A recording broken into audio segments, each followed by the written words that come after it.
आज की कहानी है अपनी करनी। ओहो, मेरे ही कर्मों की वजह से आज मैं इतना अभागा महसूस कर रहा हूँ। मेरे ऊपर आज अपमान भी हंसता होगा क्योंकि मैंने खुद अपने हाथों से सब कुछ उजाड़ दिया। 1 साल पहले मैं इतना किस्मत वाला था, क्या ही कहूँ।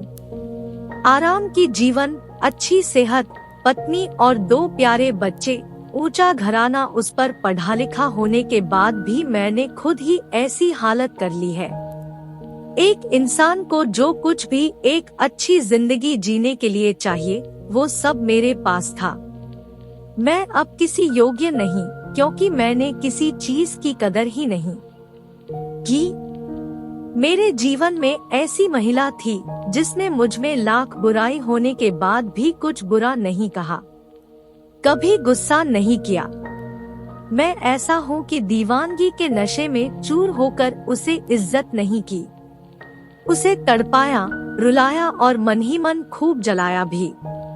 उफ़, उसे कितना धोखा दिया और अंधेरे में रखा। देर रात घर आते हुए न जाने कितने बहाने बनाए, रोज नई कहानी बना लेता था। क्या वो मेरे झूठे प्यार के दिखावे को नहीं समझी होगी? मेरा झूठ फरेब क्या छिपा रह सकता था। भले ही वो अच्छी और भोली थी लेकिन बेवकूफ नहीं। मैं जितना झूठा था वो उतनी सच्ची। मैं जितना गलत व्यवहार करता वो उतना अच्छा करती। उसे दुनिया के सामने हमारे रिश्ते का मजाक उड़ाना पसंद नहीं था, इसलिए वो मेरे व्यवहार का जिक्र लोगों के सामने कभी नहीं करती थी। शायद उसे हमेशा लगता था कि मैं एक दिन सुधर जाऊंगा और मेरे सिर से ये नशा उतर जाएगा।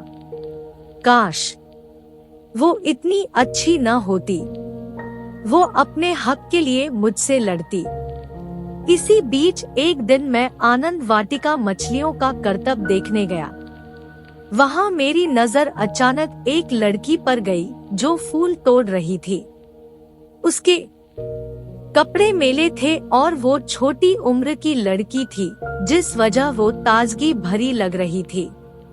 इसके अलावा उस लड़की में ऐसी कोई खास बात नहीं थी। कुछ ही देर में उस लड़की ने मेरी तरफ देखा और इस तरह से नजरें फेरी जैसे मैं वहाँ मौजूद ही नहीं। ऐसा मेरे साथ पहले कभी नहीं हुआ था। मैं इससे परेशान होकर धीरे धीरे उन फूलों की झाड़ियों के पास पहुंच गया और खुद भी फूल चुनने लगा। मुझे देखते ही माली की वो बेटी बाग के दूसरी दिशा में जाकर फूल चुनने लगी। उसी दिन से मैं रोज उस आनंद वाटिका में जाने लगा। ऐसा नहीं था कि मुझे उस लड़की से प्यार हो गया था, बस कुछ पाने का मोह मुझे वहाँ खींच कर ले जाता था। मैं रोज रूप बदल कर वहाँ जाता लेकिन हाथ कुछ नहीं लगता। प्यार की बातें होना तो दूर की बात थी, वो मेरी तरफ देखती भी नहीं थी। इस योजना से जब काम नहीं चला तो मैंने नई तरकीब सोची। अगले दिन मैं अपने बुलडॉग टॉमी के साथ आनंद वाटिका गया। जैसे ही वो लड़की अपने आंचल में फूल भरकर बाग से जाने लगी, मैंने अपने टॉमी को उसकी तरफ जाने का इशारा कर दिया। वो बुलडॉग भौंकते हुए तेजी से उस लड़की की ओर दौड़ा। मुझे उस लड़की से प्यार हो गया था, बस कुछ पाने का मोह मुझे वहाँ खींच कर ले जाता था। मैं रोज रूप बदल कर वहाँ जाता लेकिन हाथ कुछ नहीं लगता। प्यार की बातें होना तो दूर की बात थी, वो मेरी तरफ देखती भी नहीं थी। इस योजना से जब काम नहीं चला तो मैंने नई तरकीब सोची।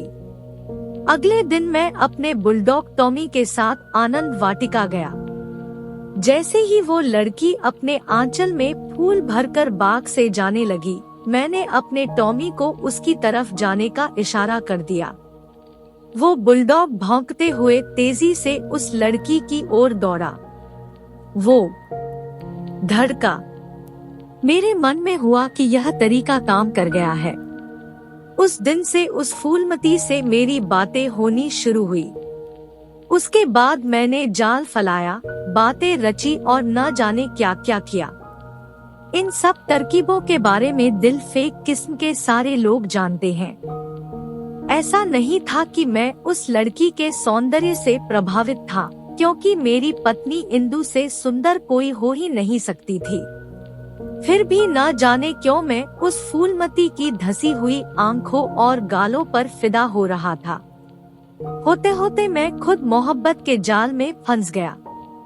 घर बार मुझे कुछ भी अच्छा नहीं लगता था, लेकिन मेरे इस प्रेम के बारे में किसी को खबर न हो, इसलिए मैं घर में इंदु से काफी प्यार से बातें करता था।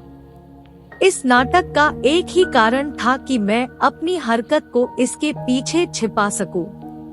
वक्त के साथ मैंने ये नाटक बंद कर दिया और घर व पत्नी की जरूरतों से मुंह मोड़ लिया। सच कहूं तो पत्नी से कुछ भी कहते हुए डर लगता था कि कहीं उसके मन की बात जुबान पर ना आ जाए। यूँ तो मैं कभी भी जौहरी की दुकान गया नहीं था, लेकिन अब मेरा वहाँ आना जाना भी होने लगा। मेरा वक्त, पैसा, सब कुछ सिर्फ फूलमती का ही था। एक दिन मैं हमेशा की तरह शाम के समय आनंद वाटिका में घूम रहा था। तभी मैंने फूलमती को देखा। वो मेरे दिए हुए गहने और रेशम की साड़ी पहनकर फूल तोड़ रही थी। उसी वक्त राजा भी कुछ दोस्तों के साथ वहां पहुंच गए। फूलमती राजा को पहचानती थी, इसलिए तेजी से झाड़ी की तरफ छिप गई। उस वक्त महाराज को जाना तो था पानी के कुंड के पास, लेकिन वो बाग की तरफ ही चले गए। वहां उन्होंने झाड़ी के पीछे फूलमती को छिपते हुए देखकर गुस्से में पूछा, तुम कौन हो और यहाँ क्या कर रही हो? उस समय आनंद वाटिका का सारे लोग मेरी तरफ ही देखने लगे। मुझे भी लगा कि झट से जवाब दे देना चाहिए, नहीं तो पता नहीं क्या हो जाए। मैंने कहा, महाराज, ये यहाँ के माली की बेटी है। यह सुनते ही राजा और बिगड़ गए। उन्होंने पूछा, ये माली की बेटी है? इसके कपड़े, गहने, इन सबको देखकर कहाँ से लग रहा है कि ये माली की बेटी है? तभी माली भी वहां पहुंच गया और उसने जवाब में कहा, साहब, यह मेरी ही बेटी है। राजा ने गुस्से में पूछा, तुम्हारी तनख्वाह कितनी होगी? माली ने बताया, 5 रुपए। फिर राजा ने पूछा, क्या यह शादीशुदा है? माली जवाब में बोला, नहीं। यह सुनते ही महाराज ने नाराज होते हुए कहा, इसका मतलब तू चोरी करके इसे ये गहने और रेशम की साड़ी देता है। अभी मैं तेरी शिकायत पुलिस में करता हूँ।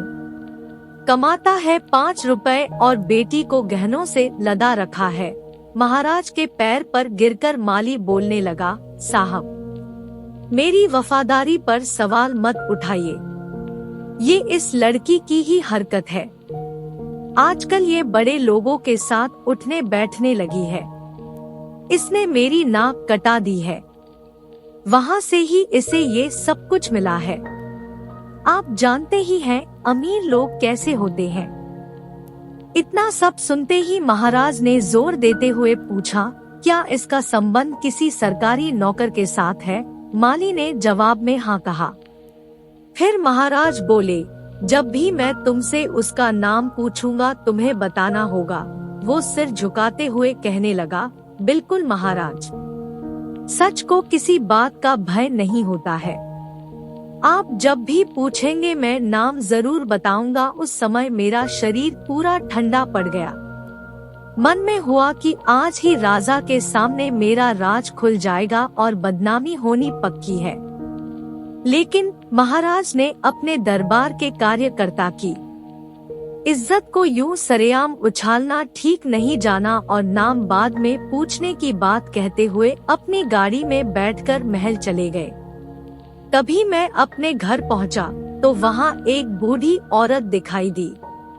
वो बिल्कुल पूछताछ करने वाली जासूस महिला लग रही थी, जो चेहरे पर नकली भोलापन लेकर चलती है। मैंने अंदर जाते ही पत्नी से पूछा, कौन थी वो? उसने बताया कि एक भिखारन थी। मेरे मन में हुआ कि वो ऐसी तो लग नहीं रही थी।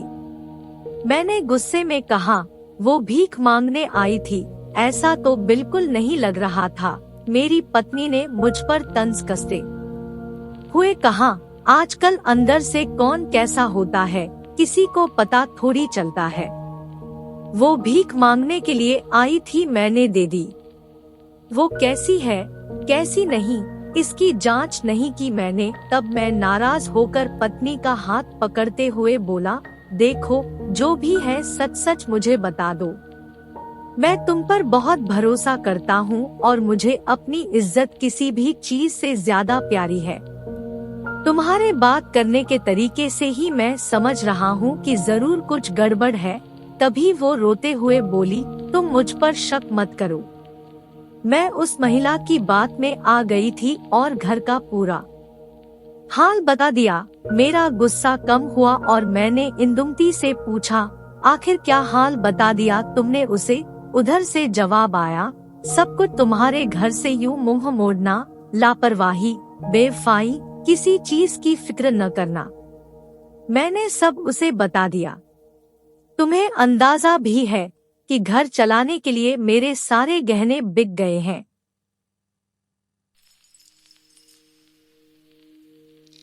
तुमने 3 महीने से घर खर्च के लिए 1 रुपए भी नहीं दिए हैं। इन सब से मेरा मन दुखी था और जब उसने प्यार से पूछा तो मैंने भी सारा हाल कह दिया। लेकिन आज एक बात साफ हो गई कि तुम्हें मुझ पर भरोसा नहीं है, वरना इस तरह से बात नहीं करते। यह सब जानते ही मैंने अपने दोनों हाथों से अपना सिर पकड़ लिया। उधर महाराज को फूलमती और मेरे बारे में सब कुछ पता चलने ही वाला है और इधर घर का सारा भेद एक औरत लेकर चली गई है। किसी तरह रात गुजरी और मैं सुबह दफ्तर पहुंच गया। वहां पहुंचते ही मुझे महाराज का बुलावा आया। मेरे दिमाग में यह बात चल रही थी कि पक्का वो बुढ़िया महाराज की ही भेजी हुई गुप्तचर होगी। उसने सारी रिपोर्ट यहाँ दे दी होगी। यह सोचते हुए मैं महाराज के पास पहुंचा। वो पूजा के कमरे में थे और उनके चारों तरफ कागज ही कागज बिखरे नजर आ रहे थे। उन्होंने मुझे देखते ही नाराज अंदाज में कहा, कुंवर श्याम सिंह, मुझे जो कुछ भी पता चला है उसके बाद तुम्हारे साथ सख्ती से पेश आना होगा। उन्होंने आगे कहा कि तुम यहाँ के पुराने वसीकेदार हो। यह वसीका यानी पेंशन तुम्हारी कई पीढ़ियों द्वारा अपनी जान लगाकर की गई सेवाओं का नतीजा है, लेकिन तुमने अपनी हरकत से उनका नाम भी खराब कर दिया। महाराज ने आगे कहा कि तुम्हें वसीका अपने परिवार पर खर्च करने के लिए मिलता था।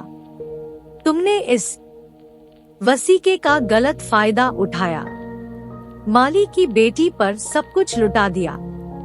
अब मैंने उस वसीके के दस्तावेज से तुम्हारा नाम हटाकर तुम्हारी पत्नी का नाम डाल दिया है, ताकि वो तुम्हारे बच्चों को पढ़ा लिखा कर इस काबिल बना सके कि तुम्हारी पीढ़ियों की तरह वो महल की सेवा करें। तुम्हारी जैसी हरकत से तो पीढ़ियों का नाम खराब तो होगा ही और वसीकदारों का नाम भी नहीं बचेगा। तुम्हारी पत्नी ही वसीका पाने के काबिल है और तुमको अब मालियों की सूची में डाल दिया गया है। तुम इसी के लायक हो। अब यहाँ से जाओ और अपनी करनी पर पछताओ। इसके अलावा तुम्हारे पास करने के लिए कुछ है भी नहीं। मेरी गलती थी ही, इसलिए मुझे कुछ भी कहने की हिम्मत नहीं हुई। सब कुछ सुनने के बाद मैं घर लौटने लगा। फिर मन से आवाज आई, कौन सा घर? अब तुम्हारा कुछ भी नहीं रहा। धीरे धीरे ये बात पूरे नगर में फैल जाएगी और लोग तरह तरह की बातें करेंगे। कुछ झूठी हमदर्दी दिखाएंगे तो कुछ मजाक उड़ाएंगे। फिर मन हुआ कि एक बार फूलमती से मिल लूं, लेकिन लगा कि अब न वो रौब है और न ही रुतबा कैसे उससे मिलूंगा। उसने कहीं भावनाओं में बहकर मेरे साथ चलने की बात कह दी तो क्या करूँगा? अकेला तो जैसे भी गुजारा हो जाएगा, लेकिन उसके साथ चीजें मुश्किल होंगी। मन से भी आवाज आई, उसी की वजह से सब कुछ बर्बाद हो गया है। इतना सोचकर मैं बम्बई की ओर निकल गया। अब बम्बई की ही एक मिल में नौकरी करते हुए 2 साल बीत गए हैं। पैसे के नाम पर बस इतना ही मिलता था कि किसी तरह कुछ खा पी लूं। एक बार मैं चुपचाप से अपने घर गया।